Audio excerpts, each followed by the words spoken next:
साल 2025 के अंदर हम यूके का वीज़ा अप्लाई करें या यूएस का वीज़ा अप्लाई करें? क्या हमारा यूके का वीज़ा बआसानी लग सकता है या क्या हमारा यूएस का वीज़ा बआसानी लग सकता है? यूके और यूएस की रिक्वायरमेंट्स के ऊपर बात करेंगे। हम इस चीज़ के ऊपर बात करेंगे कि आपका वीज़ा लगने के चांसेस किस तरह बढ़ सकते हैं। साल 2025 के अंदर हम यूके का वीज़ा अप्लाई करें या यूएस का वीज़ा अप्लाई करें? क्या हमारा यूके का वीज़ा बआसानी लग सकता है या क्या हमारा यूएस का वीज़ा बआसानी लग सकता है? आप लोगों के जहनों के अंदर ये सवालात जो हैं वो गूंज रहे हैं। कमेंट्स में भी हमें काफ़ी कमेंट्स किए गए हैं और पूछा गया हमसे कि यूके अप्लाई करें या यूएस अप्लाई करें या यूरोप अप्लाई करें।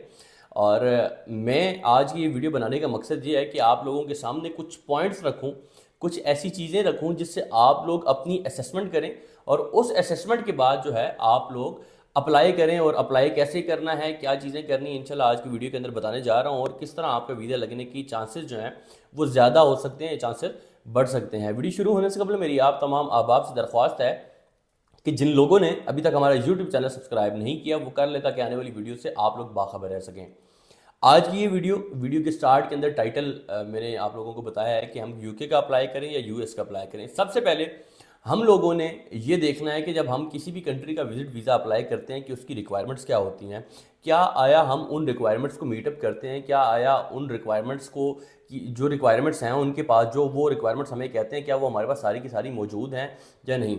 यूके और यूएस की रिक्वायरमेंट्स की भी बात करेंगे और रिक्वायरमेंट्स के साथ साथ हम इस चीज़ के ऊपर बात करेंगे कि आपका वीज़ा लगने के चांसेस किस तरह बढ़ सकते हैं। हमारे पास दो चीज़ें होती हैं जब हम स्टार्टिंग में कोई भी किसी भी कंट्री का वीज़ा अप्लाई करते हैं, तो हमें मेन जो मेजर डॉक्यूमेंट्स होते हैं वो यही होते हैं कि passport, ID card, white background picture scans, FRC, MRC.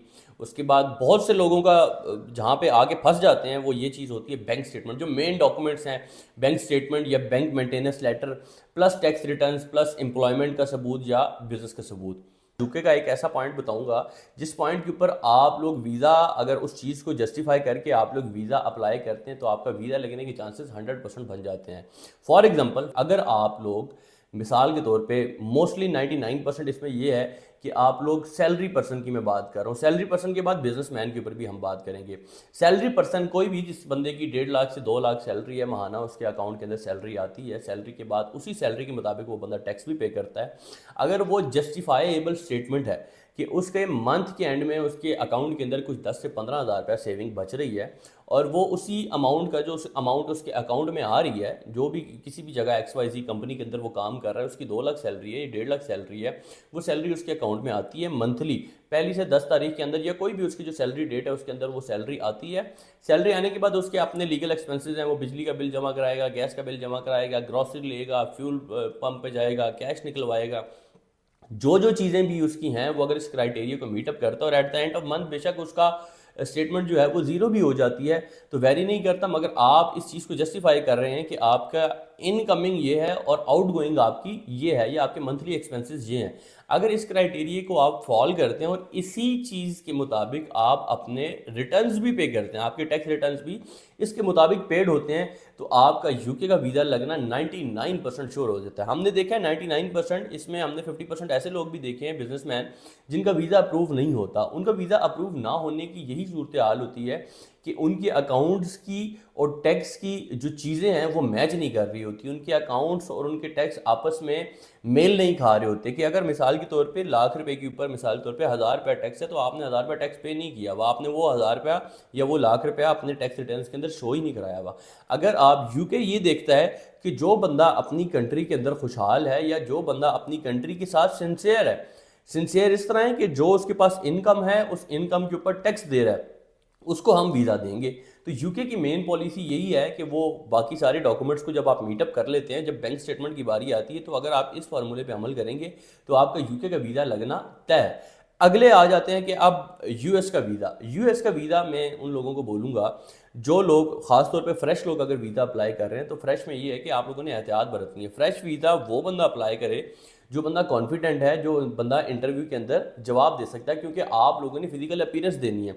वो आपसे किसी भी किस्म का सवाल पूछ सकते हैं। सवालों के ऊपर मैंने वीडियो भी बनाई है, आप हमारी प्लेलिस्ट के अंदर जाएं, उसके अंदर यूएस की एक प्लेलिस्ट है, उसके ऊपर मैंने 20 से 25 मिनट की वीडियो बनाई है प्रॉपर ब्रीफ्ड, जिसके अंदर मैंने आपको बताया है कि यूएस एम्बेसी के अंदर क्या क्या सवाल पूछे जा सकते हैं और क्या क्या उनके जवाब हो सकते हैं। अगर आप फिजिकली अपीयर हो सकते हैं, अगर आप फिजिकल अपीयर होने के साथ साथ कॉन्फिडेंट हैं कि आप लोग जो भी आपसे जो वीज़ा अफसर है वो सवाल पूछेगा उनके जवाब दे सकते हैं, तो आप इजीली जो है वो यूएस का अप्लाई करें। और यूके का अगर आपके पास स्टेटमेंट में कुछ कमी पेशी है, क्योंकि यूएस के अंदर ये है कि कुछ डॉक्यूमेंट्स में कमी पेशी बर्दाश्त की जाती है, ये काबिल कबूल होती है, मगर यूके के अंदर काबिल कबूल नहीं है। डॉक्यूमेंट्स आपके बिल्कुल A to Z करेक्ट होने चाहिए, आपका पर्पस ऑफ विजिट करेक्ट होना चाहिए। पर्पस ऑफ विजिट तो आपका यूएस के अंदर भी करेक्ट होना चाहिए, मगर आप बैंक स्टेटमेंट अगर आपके पास अच्छी है, जस्टिफाइबल है, तो आप लोग जो है वो यूके का अप्लाई करें। अगर आपके पास बैंक स्टेटमेंट में कोई चीज़ें ऊपर नीचे हैं, हल्की फुल्की से गुंजाइश आप समझते हैं कि इसके अंदर है, तो आप लोग यूएस का अप्लाई करें। तो ये मेन फार्मूला है, जिस फार्मूले को हम लोग देखते हैं और उस फार्मूले के बाद हम किसी भी बंदे को ये सजेस्ट करते हैं कि आप लोग यूके या यूएस का अप्लाई करें। मजीद ये है कि आप लोग यूके या यूएस का खुद अप्लाई करें। मैंने अप्लाई करने के तरीक़ाकार को जो है वो काफ़ी उनके ऊपर वीडियोस बनाई हुई है, आप हमारी वीडियोस को देखें।